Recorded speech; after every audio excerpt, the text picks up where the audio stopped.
ever wondered why America is called America? No? Me neither. We have the United States of America in the north, but the continent as a whole comprises of North and South America. You'll probably remember from school that as far as the modern world is concerned, America was discovered by Christopher Columbus in 1492. There had been a long tradition of naming new lands after their explorer or their patron. So why isn't America called Columbus? Though he was an Italian from Genoa, Columbus was sponsored by the joint monarchs of Spain, Queen Isabella and King Ferdinand, but no mention of them in the name of the continent. Of course, Columbus didn't actually discover mainland America, but initially only some off-islands, probably in the Caribbean. The person often attributed with discovering mainland America is Amerigo Vespucci, an Italian from Florence who explored the American coastline in 1499. Now, that seems more reasonable. Emergio, America. However, very few countries have been named after the first name of their explorer. As close as Emergio is to America, it's probably just coincidence. If the continent was named after Vespucci, then why wasn't it Vespuccia? The real story of how America got its name starts here, in the seaport city of Bristol, England.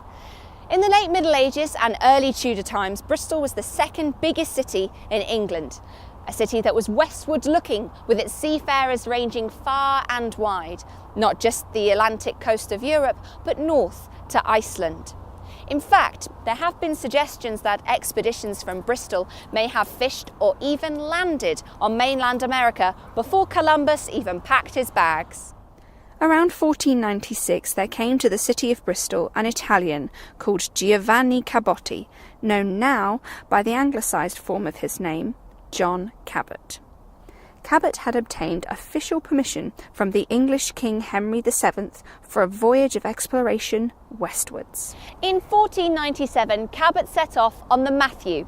This is a replica of the ship. On the 24th of June 1497, Cabot and his crew landed on what is thought to have been mainland North America, probably in the area that is now called Maine. All they did was plant a cross and standards and carry out a brief exploration of the landing area before taking on fresh water. After returning to the ship, they did sail along the coast before quickly returning to England so that Cabot could report his discovery to the king. The king was very pleased with the discovery of the new land, and he gave Cabot various rewards, starting with an initial payment of £10. Later, he was even more generous when he instructed his agent here in Bristol to pay an annual pension to Cabot of £20 a year. Now, here is where the story really gets interesting.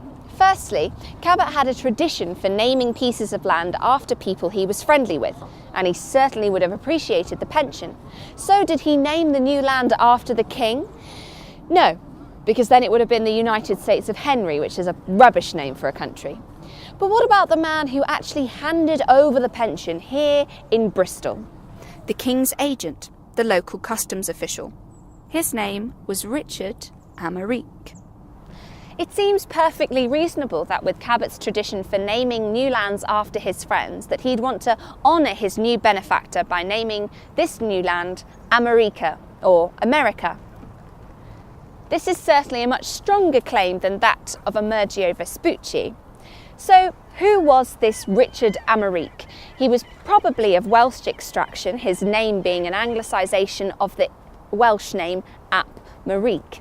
Probably born in 1445, by 1490 he was a wealthy Bristol merchant and acting as customs officer.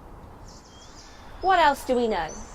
We know that by the time he had become a successful merchant, he lived here at Lower Court Farm in the village of Long Ashton near Bristol. In later life, he even became the sheriff of Bristol. The farm is still here, a direct link over 500 years to the man who gave his name to a continent. So what else do we know about Richard Emmerich? To be honest, not a lot. Even the date of his death is unknown, though it was probably in 1503. Though we don't know exactly where he was buried, there is a direct link to him here in the centre of Bristol, in the church of St Mary Redcliffe.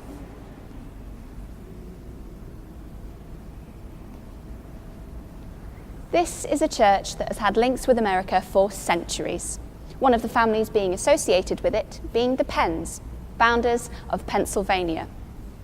This is their memorial. This is the American chapel, and it contains a whalebone, said to have been brought back from America by John Cabot. The church was described by Queen Elizabeth I as the fairest, most godliest church in England.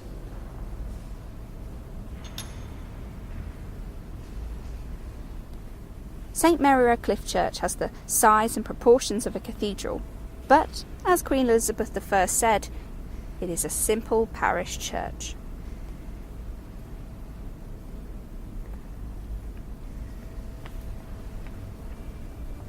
Its splendour comes from the wealth of the local medieval merchants who were associated with it, one of whom was a certain Mr. John Brooke.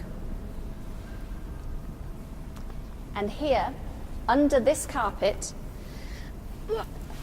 is the grave of John Brooke and his wife, Jane Brooke, who was the daughter of Richard Emmerich.